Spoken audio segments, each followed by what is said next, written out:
Video शुरू करने से पहले आपको एक चीज़ बता दूं, ये कल की वीडियो का सेकंड पार्ट है। कल की वीडियो में मैंने मल्टीमीटर से सभी कंपोनेंट्स को टेस्ट करना बताया था। अब यहाँ पर क्या क्या कंपोनेंट्स मैंने कल बताए थे मैं आपको यहाँ पर पहले बता दूं। कल मैंने रेजिस्टेंस और कैपेसिटर को टेस्ट करना बताया था। अब एक चीज़ और मैं आपको बताना चाहूँगा, अगर आप इस वीडियो को देख रहे हैं तो बिल्कुल छोड़िएगा मत, देखते रहिए। और इसके फर्स्ट पार्ट को मैं डिस्क्रिप्शन में या फिर एंड स्क्रीन पे या फिर कमेंट बॉक्स में पिन कर दूंगा, वहां से भी आप देख सकते हैं। लेकिन देखिएगा ज़रूर इसका फर्स्ट पार्ट, से आप बहुत ही आसान तरीके से सभी कंपोनेंट्स को टेस्ट करना सीख जाएंगे। बिल्कुल बेसिक तरीका है, आप कोर्स किए हों या फिर ना किए हों, खासकर उन लोगों के लिए जो कोर्स नहीं कर पाते हैं किसी कारणवश, या फिर वो लोग सीखने की इच्छुक रहते हैं, तो उन लोगों के लिए मैं ये वीडियो बना रहा हूँ। वीडियो शुरू करने से पहले आप लाइक ज़रूर कर दीजिएगा, क्योंकि ये आपके लिए बेस्ट वीडियो रहेगी। अगर आप अभी लाइक नहीं करते तो वीडियो को एंड करने के बाद लाइक कीजिए और एक प्यारा सा कमेंट कर दीजिएगा, क्योंकि भाई जो भी मैं सिखाता हूँ वो आप लोगों के लिए हमेशा कुछ ना कुछ नया वीडियो लाने का कोशिश करता हूं, ताकि आप लोग सीखें। तो आपका एक फ़र्ज़ बनता है कि हमें लाइक के माध्यम से थोड़ा सा मोटिवेट करें, ताकि आप लोगों के लिए और भी ज़्यादा वीडियो मैं बनाऊं। ज़्यादा बात न करते हुए अब मैं यहाँ पर अगले कंपोनेंट की तरफ चलूँगा, जिसे हम डायोड बोलेंगे। देखिए, उससे पहले कल की वीडियो में एक छोटा सा चीज़ छूट गया था। कैपेसिटर की कैटेगरी में जितने भी यहाँ पर आते हैं उनको मैं यहाँ पर पहले क्लियर कर दूँ।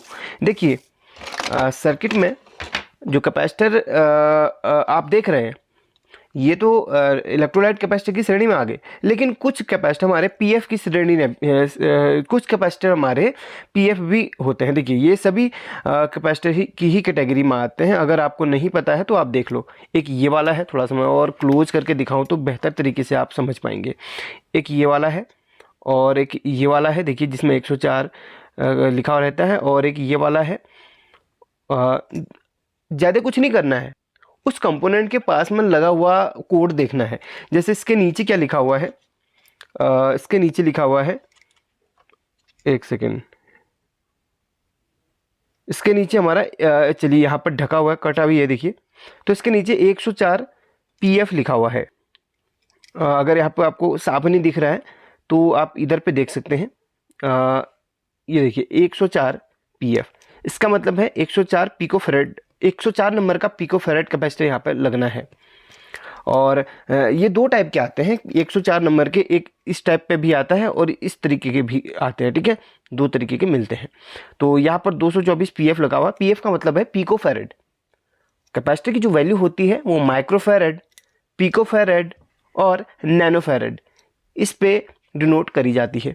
तो यहाँ पर उन्होंने सी ना लिख के पीएफ लिखा हुआ। पीएफ का मतलब भी कैपेसिटर ही होता है। पीएफ कैपेसिटर की जो स्टोरेज होती है उसको पीएफ में नोट किया जाता है, इसलिए यहाँ पर इन्होंने शॉर्टकट में पीएफ लिखा हुआ है। अगर आपको यहाँ पर भी कन्फ्यूजन है तो इस जगह पे आप देख सकते हैं, ये देखिए रेड कलर का है, यहाँ पर सी करके लिखा हुआ है। इस कंपोनेंट के जस्ट बगल में देखिए सी करके लिखा हुआ है, C8, यानी कि यहाँ पर एक कैपेसिटर लगा हुआ है 8वें नंबर का, यानी कि ये नंबर से यहाँ पर लिखे रहते हैं। इसके नंबर कौन से, इसके सीरियल नंबर, ये नहीं कि यहाँ पर इसके अंदर का नंबर लिखा रहेगा। अंदर के नंबर कुछ कुछ सर्किट बोर्ड में लिखे रहते हैं, जैसे कि आप इसमें देख रहे हैं।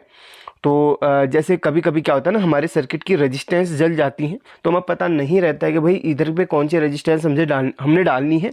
तो वहाँ पर लिखा रह गया, देखिए 15 के और 100 ई, और यहाँ पर डायोड के भी नंबर लिखे हैं, 4,753,99। देखिए सभी कंपोनेंट्स के नाम लिखे हुए हैं। ऐसे सर्किट बेस्ट होते हैं जिनमें कंपोनेंट के वैल्यू भी लिखी रहती है।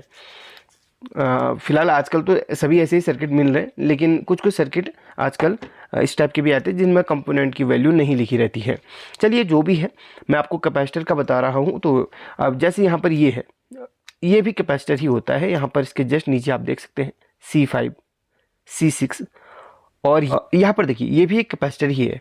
यहाँ पर देखिए C1 करके लिखा है, और काफ़ी कैपेसिटर में उसमें अगर MF लिखा हो तो वो भी कैपेसिटर से ही आप वहाँ पर देख सकते हैं। जैसे यहाँ पर लिखा है, इसके नंबर से भी इसमें मे बी नहीं हो सकता है, लेकिन यहाँ पर वोल्टेज लिखिए, इसका माइक्रोफैरेड या फिर पिकोफैरेड नहीं लिखा है, लेकिन उसके बगल में C लिखा है, तो ये कैपेसिटर यहाँ पर माना है। तो इतने प्रकार के होते हैं। इन सभी को वैसे ही चेक किया जाता है जैसे मैंने कल बताया था, यानी कि बजर की रेंज में चेक किया जाता है। बजर की रेंज में कैपेसिटर को चेक करने के बाद अगर वो कोई भी वैल्यू नहीं दे रहा है, यानी कि बिल्कुल 0 शो कर रहा है और 1 करके यहाँ पर लिखा हुआ आ रहा है, तो वो कैपेसिटर बिल्कुल हमारा सही कहलाता है। जैसे ये है, इसमें कोई भी वैल्यू नहीं आई तो यहाँ पर ये बिल्कुल सही माना जाता है। अगर ये ख़राब होता तो यहाँ पर इस तरीके से बीप करता या फिर कुछ ना कुछ वो वैल्यू देता। एग्जाम्पल के लिए ये सर्किट हमारा ये कैपेसिटर हमारा हाफ शॉर्ट है। अगर हाफ शॉर्ट रहेगा तो यहाँ पर देखिए, जैसे मैं आपको चेक करवाता हूँ, यहाँ पर अभी 1 लिखा हुआ है, ना तो ऊपर जा रहा है ना नीचे जा रहा है। हाफ शॉर्टिंग वाली कंडीशन में यहाँ पर कुछ ना कुछ नंबर्स लिखे हुए आएंगे और वो नंबर बिल्कुल स्टेबल रहेंगे, ना तो वो घटेंगे ना वो बढ़ेंगे। जैसे कि 501, 611 ऐसे करके कुछ भी रैंडमली कुछ भी नंबर आ सकते हैं, तो इसका मतलब वो हाफ शॉर्ट कहलाता है। लेकिन आपने एक काम करना है, इस कैपेसिटर को बाहर निकाल के भी नंबर एक बार चेक कर लेना। कभी कभी सर्किट में कुछ फॉल्ट की वजह से इन दोनों पॉइंट्स पे भी इस तरीके से शॉर्टिंग की समस्या दिखाता है, तो कंपोनेंट्स को आपने निकाल के ज़रूर चेक करना है। आपको एक चीज़ और दिखाता हूँ, ये कंपोनेंट भी कैपेसिटर ही है। 335J और 135J, 125J, ये सभी कैपेसिटर ही होते हैं, ठीक है। ये J करके लिखा ना, ये भी कैपेसिटर ही हैं। तो यहाँ पर इनको भी ऐसे ही चेक किया जाता है। देखिए इस तरीके से बजर की ही रेंज पे, अगर ये बिल्कुल सही है तो कोई भी वैल्यू नहीं देते हैं। अगर ख़राब होते हैं तो वहाँ पर कुछ वैल्यू आ सकती है या फिर शॉर्टिंग इस तरीके से दिखा सकता है। तो यहाँ पर ये भी कैपेसिटर ही है। कैपेसिटर बहुत टाइप के होते हैं दोस्तों। चलिए कैपेसिटर को हम स्किप करते हैं एंड अगले वाले पे चलते हैं, जिसे हम डायोड बोलेंगे। डायोड अलग अलग नंबर्स के हमें सर्किट में देखने के लिए मिलते हैं। डायोड 2 प्रकार के होते हैं, DC और AC। DC में आपको FR, SR डायोड देखने के लिए मिलेंगे। मैं आपको थोड़ा सा यहाँ पर और बता दूँ, जो AC में इस्तेमाल होते हैं वो डायोड, उनके आगे IN लिखा हुआ रहता है। काफ़ी लोग IN को 1N भी बोलते हैं। एक सिंपल भाषा में उसे 1N IN आप कुछ भी बोलिए। चलिए 4007 IN 5399 IN 708, इस तरीके से अगर आपको IN लिखा हुआ मिलता है किसी भी डायोड के ऊपर कुछ भी नंबर, वो डायोड आपका AC डायोड कहलाता है। यानी कि रेक्टिफायर पे लगता है वो डायोड, वो कहलाता है, ठीक है। रेक्टिफायर में इस्तेमाल होते हैं IN वाले डायोड। अगर इन्हीं डायोड के ऊपर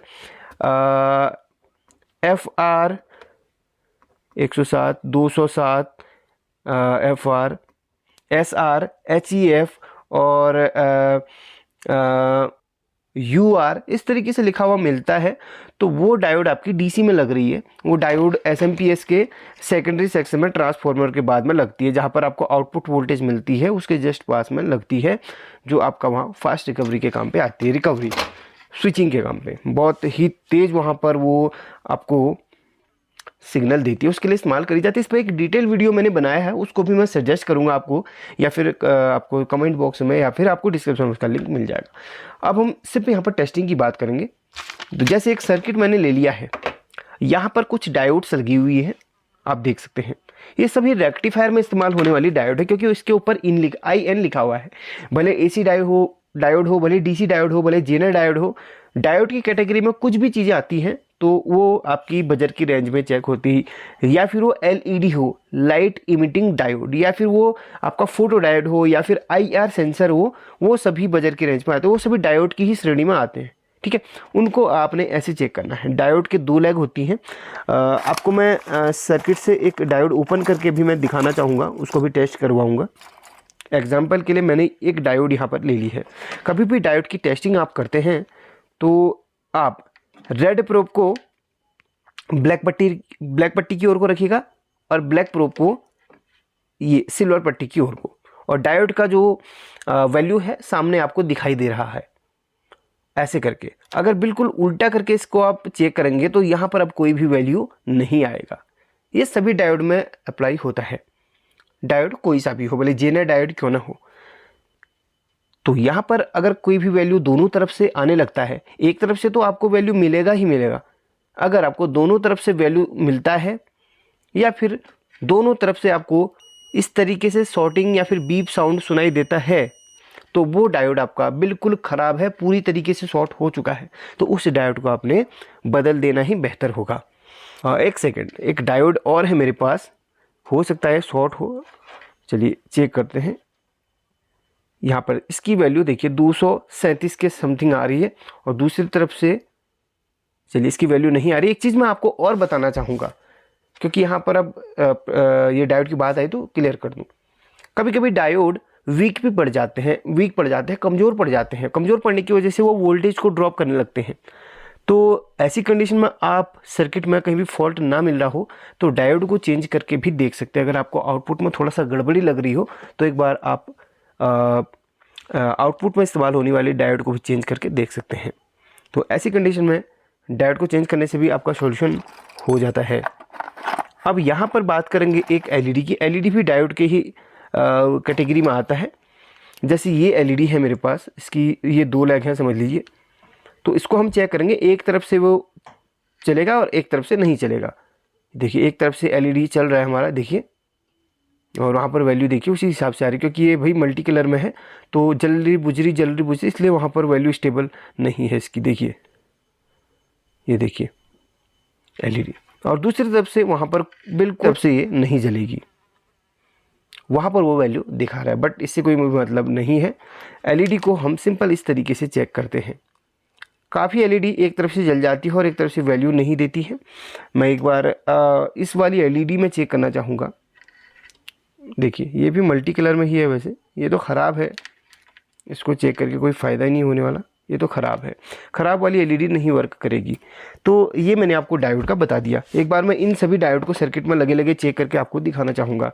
ये सभी की सभी एक तरफ से वैल्यू देनी चाहिए और एक तरफ से वैल्यू नहीं देनी चाहिए। यहाँ से स्टार्ट करता हूँ। ये देखिए एक तरफ से वैल्यू नहीं दे रही है और इस तरफ से वो वैल्यू देगी। देखिए अब यहाँ पर देखिए ये वैल्यू नहीं दे रही है और इस तरफ से देगी। ये देखिए स्टार्टिंग में आपने देखा होगा यहाँ पर कुछ अंक आके बिल्कुल डाउन चले गए हैं, इस तरीके से आए और बिल्कुल 1 हो गया है। असल वो यहाँ पर कैपेसिटर की वजह से हो रहा है। यहाँ पर कुछ कैपेसिटर लगे हैं, ये इनकी वजह से हो रहा है, क्योंकि ये रेक्टिफायर वाली डायोड है। इसके जस्ट बाद में कैपेसिटर लगा हुआ रहता है। देखिए अब जब ऐसे ही अंक आपको दोनों तरफ से दिखने लगे तो आप हो जाएंगे कंफ्यूज।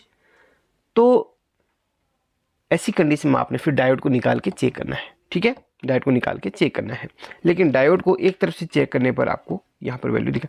एक चीज़ मैं आपको बताना चाहूँगा, डायोड जब भी होती है ख़राब वो फुल शॉट ही दिखाती है, फिर इस तरीके से ही दिखाती है, दोनों तरफ से इस तरीके से आपको सुनाई देने लगेगा। तो इस तरीके से आपको मैंने डायोड को चेक करना बता दिया है। ये एक तरफ से वैल्यू देगा और एक तरफ से नहीं देगा, और जो यहाँ पर वैल्यू आ रही है ना वो कैपेसिटर की वजह से आ रही है, उसको आप छोड़ दीजिए। बाकी आपको डायोड का मैंने बता दिया है। अब अगला कंपोनेंट क्या है हमारा, यहाँ पर डायोड भी हमारा हो चुका है। अब है आईसी। जब भी आपके सर्किट में कोई भी वहाँ पर आईसी लगी हो तो उसके बगल में वहाँ पर कोडिंग क्या रहेगी, यू। जैसे यहाँ पर आईसी है तो यहाँ पर यू करके लिखा हुआ है, U1 नंबर 1 की आईसी, नंबर 2 वाली आईसी, और यहाँ पर देखिए यू लिखा हुआ है, इसके जस्ट बगल में यू करके लिखा हुआ है आईसी। सर्किट में आईसी को यू करके लिखा जाता है, वहाँ पर नोट किया जाता है। यहाँ पर नहीं लिखा हुआ है तो मैंने आपको ऐसे बता दिया, यू करके लिखा हुआ रहता है। आईसी को टेस्ट कैसे करें, यहाँ पर मैं आपको आईसी के बारे में बता देता हूँ। आईसी को चेक करने का कोई प्रॉपर मेथड नहीं होता। आईसी में काफ़ी बार क्या होता है, आईसी या तो फुल शॉर्ट हो जाती है या फिर हाफ शॉर्ट होती है या फिर इंटरनली वो क्या हो जाती है, ओपन हो जाती है। ऐसी कंडीशन में आईसी की खराबी का पता नहीं चल पाता है। अदर कंपोनेंट्स की तरह आईसी को टेस्ट करने के लिए यहाँ पर मल्टीमीटर नहीं यहाँ पर इस्तेमाल किया जाता है। हाँ, हो सकता है इसको आईसी को चेक करने के लिए कोई स्पेशल मल्टीमीटर हो, बट मेरे पास नहीं है। लेकिन आपको एक चीज़ मैं बताना चाहूँगा, कभी भी आप सर्किट में जब फॉल्ट को देखना चाहें, सारे कंपोनेंट्स को आपने चेक करना है। सारे कंपोनेंट्स आपके सही निकलते हैं, कहीं भी फॉल्ट नहीं निकलता है, तो उस कंडीशन में आपकी आईसी का फॉल्ट निकल के सामने आता है। आईसी कभी कभी तो फटी हुई दिख जाती है, कभी नहीं दिखती है तो उस कंडीशन में आपने आईसी को चेंज कर लेना होता है। आईसी या तो ओपन होती है या तो फुल शॉर्ट हो जाती है या फिर हाफ शॉर्ट होती है। ऐसी कंडीशन में आईसी में फॉल्ट का पता नहीं चल पाता है, उस वक्त आपने आईसी को चेंज करना होता है। हाँ बिल्कुल, अगर सारे कंपोनेंट सही हैं तो आईसी चेंज करके आप देख लें, आपका प्रॉब्लम का सॉल्यूशन आसानी से हो जाएगा। चलिए ये आईसी का आपको बता दिया है। अब जेनर डायोड का, हाँ जेनर डायोड का जैसे डायोड को हमने चेक करा था वैसे हमने जेनर डायोड को चेक करना होता है, और इसकी कोडिंग ZD करके यहाँ पर लिखी हुई रहती है सर्किट में। यहाँ पर ZD तो नहीं लिखा है, यहाँ पर सिर्फ प्लस माइनस लिखा हुआ है। चलिए इसको छोड़ते हैं हम। जहाँ पर ZD लिखा हो मैं आपको वो सर्किट दिखाना चाहूँगा। असल में यहाँ पर ZD तो नहीं है लेकिन Z लिखा हुआ है। ये देखिए Z बोले तो जेनर डायोड, या फिर Z लिखा होगा या फिर ZD लिखा होगा, ज़्यादातर Z भी लिखा हुआ रहता है। तो इसको भी वैसे ही चेक करना है जैसे कि हमने अदर डायोड्स को चेक करा था। एक तरफ से भी वैल्यू देगा, सॉरी यहाँ पर हमारा मल्टीमीटर शायद इसमें बैटरी लो है। चलिए अभी ठीक दिखा रहा है, हाँ ठीक है, इसमें बैटरी लो की भी समस्या आ रही है, अगर होगा तो मैं चेंज कर दूँगा। तो यहाँ पर देखिए एक तरफ से जेनर डायोड वैल्यू देता है और एक तरफ से नहीं देता है। अगर दोनों तरफ से बीप बता रहा है तो जेनर डायोड की यहाँ पर समस्या है। वैसे सर्किट ख़राब है, इसको तो मैं बाद में रिपेयर करूँगा, लेकिन यहाँ पर दोनों तरफ से बीप मारने का मतलब है यहाँ पर या तो जेनर डायोड ख़राब है या तो सर्किट में कहीं और जगह शॉर्टिंग है। एक काम करते हैं हम, अलग से आपको जेनर डायोड दिखाते हैं। एग्जाम्पल के लिए इस वाले जेनर डायोड को चेक करवाता हूँ। अभी इस जेनर डायोड को मैं चेक करूँगा। पहले मैं इसको डीशोल्डर करके बाहर निकाल लेता हूँ। रिंग आयरन गर्म हो रहा है, तब तक मैं इस वाले जेनर डायोड को आपको चेक करवा देता हूँ। देखिए एक तरफ से वैल्यू देता है, एक तरफ से वैल्यू नहीं देता है। ये वैल्यू जो आ रही है वो कैपेसिटर की वैल्यू है। कैपेसिटर की वैल्यू स्टेबल नहीं रहती है, ऊपर नीचे ऊपर नीचे ऊपर नीचे होती है। ये कैपेसिटर की वैल्यू है। अगर आपको बिल्कुल सही वाला जेनर डायोड दिखाऊं तो चलिए मैं पहले आपको एक जेनर डायोड चेक करवा के दिखाना चाहूँगा। एक जेनर डायोड हमारे पास है तो सही, लेकिन एक ख़राब है या फिर सही आपको चेक करवाता हूँ। देखिए ये जेनर डायोड बिल्कुल ख़राब है, और कभी भी आपको जेनर डायोड ख़राब मिलता है तो इस तरीके से आपको बीप सुनाई देगी। और इसको उल्टा करो, ये देखिए बीप सुनाई देगी। ये जेनर डायोड हमारा फुल शॉर्ट है, दोनों तरफ से बीप मार रहा है, ये ख़राब है। चलिए इस सर्किट से मैं इस जेनर को बाहर निकालता हूँ और मैं आपको चेक करवाता हूँ। देखिए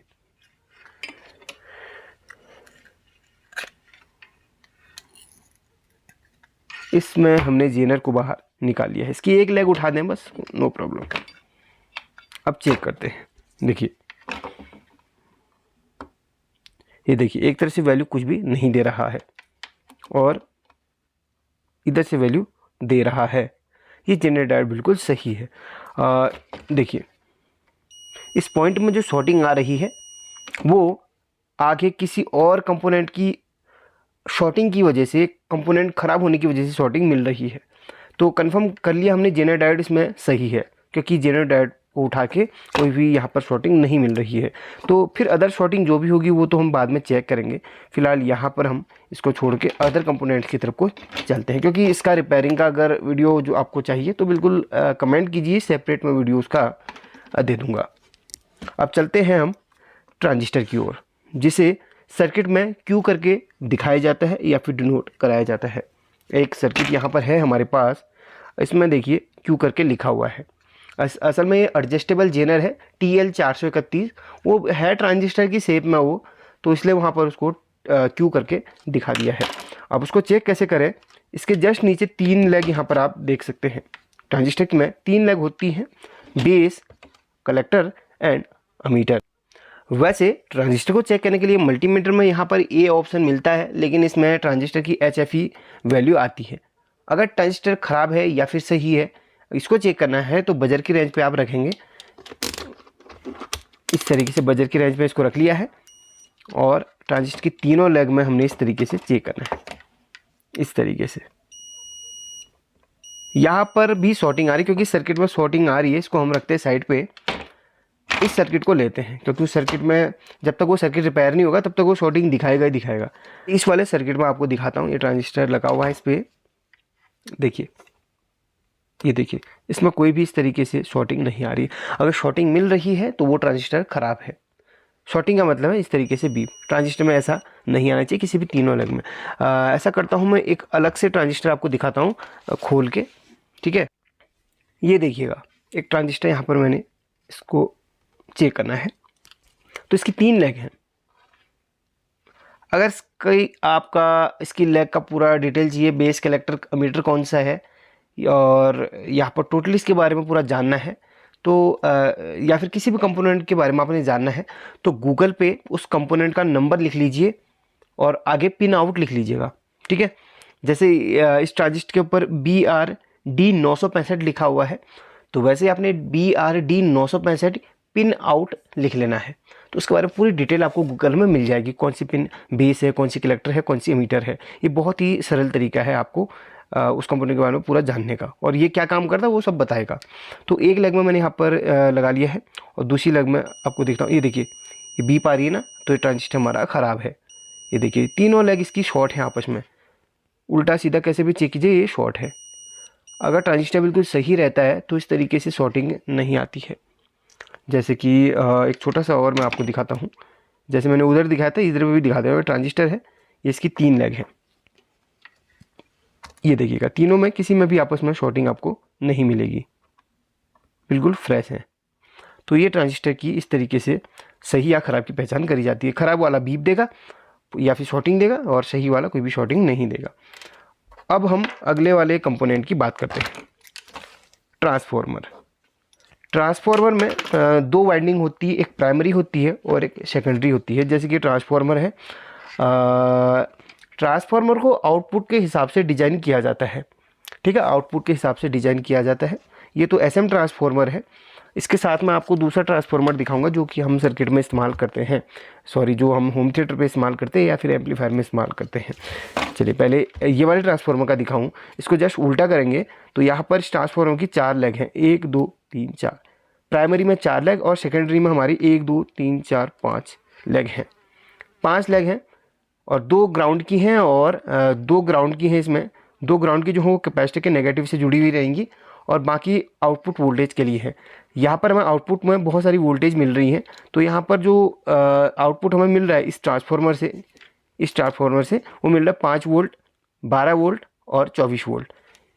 इतने वोल्टेज को आउटपुट करने के लिए यहाँ पर SM ट्रांसफॉर्मर लगा हुआ है। और जो प्राइमरी में है 2 फीडबैक के लिए है, 2 यहाँ पर मेन इसकी कॉइल होती है प्राइमरी में। तो जैसे मैं आपको दिखाऊं, ये देखिए, ये दोनों लेग एक दूसरे से कनेक्टेड है। इसके अंदर जो वाइंडिंग है इधर से इधर तक स्टार्ट हुई, यहाँ से स्टार्ट हुई और यहाँ पे एंड हुई है। तो ये दोनों लेग एक वाइंडिंग के लिए है और ये दोनों लेग एक वाइंडिंग के लिए है। अदर में आपको ये वैल्यू नहीं आएगी। देखिए इस तरीके से अदर में कोई भी वैल्यू नहीं आती है, आप चेक कर सकते हैं। इसमें और इसमें ये वैल्यू आएंगी, इसमें नहीं आएगी। सिर्फ 2 के पेयर्स आपको यहाँ पर मिलेंगे। इन दोनों के पेयर्स यहाँ पर मिल रहे हैं और इन दोनों के पेयर्स मिल रहे हैं। इन दोनों के अलावा इनमें आपको लग रहा है इस तरीके से वैल्यू आ रही है या फिर इस तरीके से बीप आ रही है, तो उस कंडीशन में आपका ट्रांसफॉर्मर शॉर्ट होता है। और दूसरा, ट्रांसफॉर्मर अगर बिल्कुल ख़राब होता है तो यहाँ पर इन दोनों के पेयर्स आपको नहीं मिलेंगे।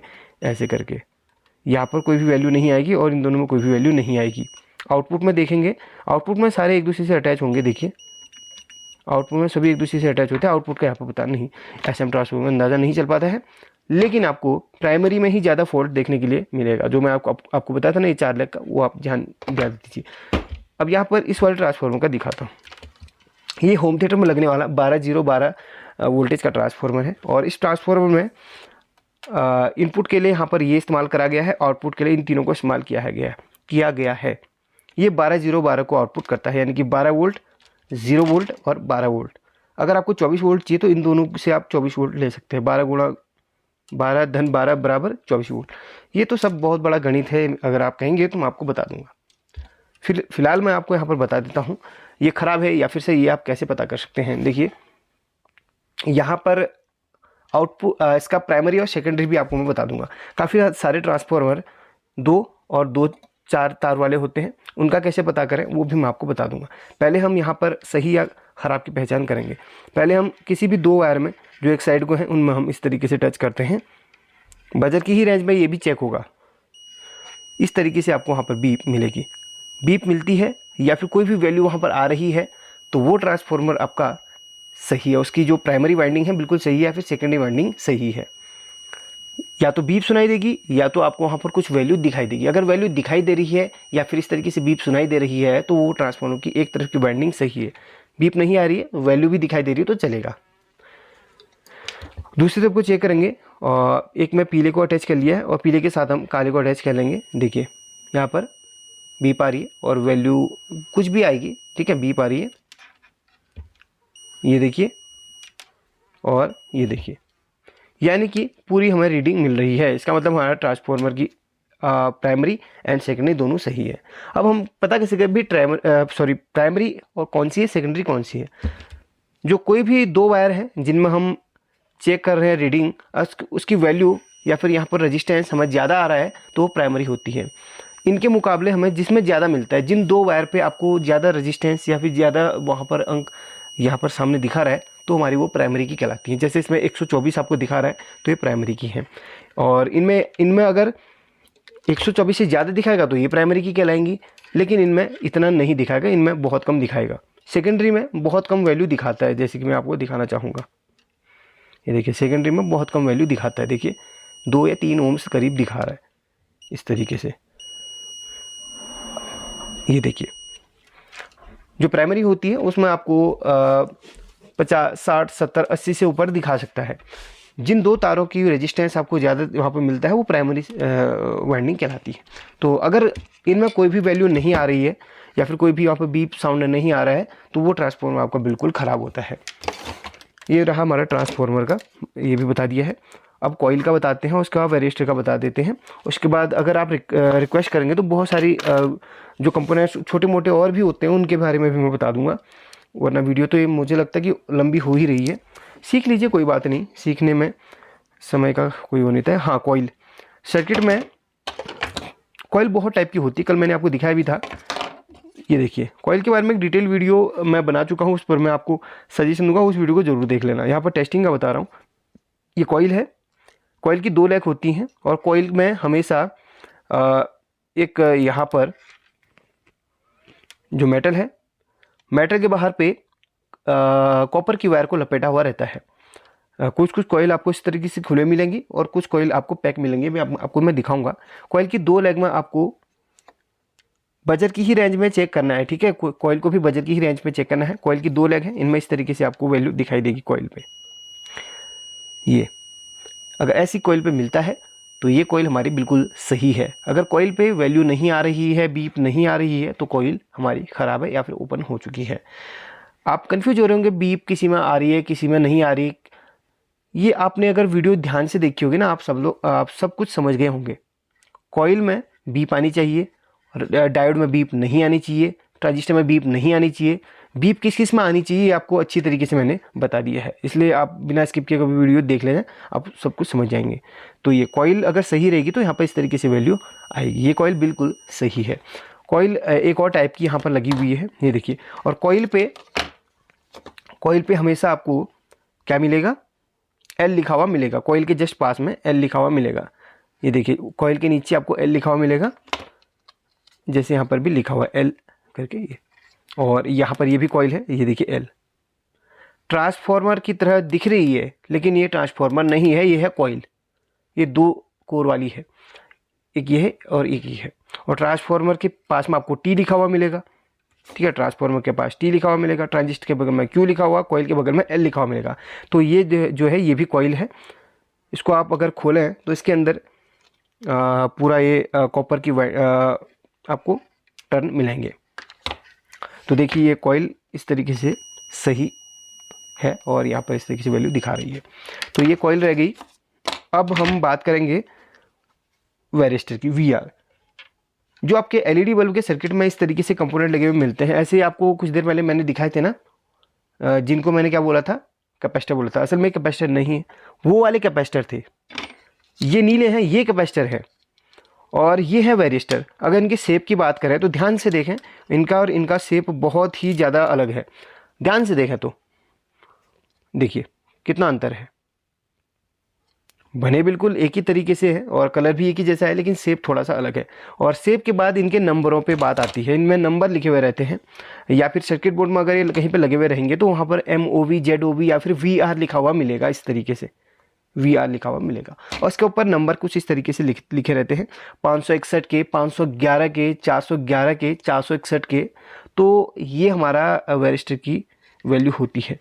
और यहाँ पर डिस्क साइज लिखा हुआ रहेगा 10D, 07D, 20D। तो डिस्क साइज होता है इसका, इसके बारे में भी डिटेल वीडियो बना चुका हूँ, उसको भी आप देख लेना। तो अगर इसको आपने चेक करना है तो इस तरीके से देखिए, होते ये बजट की रेंज में ही चेक है, तो इस तरीके से आपने इनको भी चेक करना है। देखिए ये बिल्कुल सही रहेंगे तो कोई भी वैल्यू वहाँ पर नहीं आएगी। अगर कोई वहाँ पर ख़राब होता है तो वहाँ पर कुछ ना कुछ अंक लिखा हुआ मिलेगा या फिर आपको फुल शॉर्टिंग मिलेगी। ये अगर सही है तो कोई भी वहाँ पर रीडिंग आपको नहीं मिलेगी दोनों साइड से। देखिए इसमें देखिए, ये चेक करते हैं इसको, ये भी सही है। अगर ख़राब रहता तो यहाँ पर कोई तो कोई वैल्यू देता। अब टोटली मैं एक चीज़ आपको मैं पूरा यहाँ पर बता दूंगा। हाँ, ऑप्टो कपलर को भी चेक करना आपको बता देता हूँ लगे हाथ। ऑप्टो कपलर यहाँ पर जो आप कंपोनेंट देख रहे हैं ये ऑप्टो कपलर है, जिसे फोटो कपलर भी काफ़ी लोग बोलते हैं। तो इसमें 4 लेग होती हैं, 2 एक साइड को 2 एक साइड को। ये सर्किट में प्राइमरी और सेकेंडरी वाइंडिंग प्राइमरी और सेकेंडरी सेक्शन से जुड़ा हुआ रहता है। 2 लेग प्राइमरी में होंगी, 2 लेग सेकेंडरी में होंगी। देखिए पट्टी है, 2 लेग इस तरफ हो, 2 लेग इस तरफ हो। ये फोटो ट्रांजिस्टर और IR LED से मिलकर बना, 2 कंपोनेंट से मिलकर बना हुआ रहता है। इनमें अंदर एक इसकी आप बोलेंगे ये फोटो ट्रांजिस्टर है तो ट्रांजिस्टर में 3 लेग होती है। भाई 3 लेग होती है ट्रांजिस्टर में, लेकिन इसकी 1 लेग अंदर होती है जिसमें ये LED के अंदर इंटरनली लाइट पड़ती है। तो इस तरीके से स्विचिंग करके यहाँ पर सिग्नल देता है। इसके बारे में डिटेल वीडियो बना चुका हूँ, उसको भी आप देख लीजिए। इसको टेस्ट कैसे किया जाता है, इसको टेस्ट करने का एक सिंपल यहाँ पर फंडा है। इसके सेकेंडरी सेक्शन में 2 जो लेग होती हैं, SMPS के सेकेंडरी सेक्शन में जो 2 लेग जुड़ी हुई रहती है वो हमारी LED की होती है। LED की वैल्यू आपको पता है, एक साइड को आती है एक साइड को नहीं आती है। इस तरीके से अगर इस साइड से आपको वैल्यू आ रही है और उस साइड से भी आपको वैल्यू आ रही है, बिल्कुल सेम वैल्यू आ रही है या फिर शॉर्टिंग आपको मिल रही है, तो LED हमारी ख़राब है। इसके अंदर कुछ ना कुछ ऑप्टो कपलर में खराबी है। उस कंडीशन में आपने ऑप्टो कपलर को चेंज करना होता है। और दूसरे साइड को हमारी जो 2 लेग है उसमें भी कोई भी आपको शॉर्टिंग वॉटिंग नहीं मिलनी चाहिए। देखिए वैल्यू भी नहीं मिलनी चाहिए, जो वैल्यू मिल रही है वो कैपेसिटर की वजह से मिल रही है, और वैल्यू या फिर शॉर्टिंग नहीं मिलनी चाहिए। तो इस तरीके से ऑप्टो कपलर को चेक किया जाता है। और नेक्स्ट जो मैं वीडियो बनाऊंगा वो छोटे मोटे कंपोनेंट पे बनाऊंगा, जो कंपोनेंट छूट गए हैं, और जो हमारे SMD कंपोनेंट्स हैं उनको भी मैं ज़रूर बताऊँगा। अगर कमेंट करेंगे तो मैं सभी SMD कंपोनेंट्स की पहचान और टेस्टिंग करना भी बताऊँगा, अगर आप कमेंट करते हैं तो। फिलहाल इस वीडियो के लिए एक लाइक और कमेंट आप जरूर कीजिएगा। Thank you so much for watching this.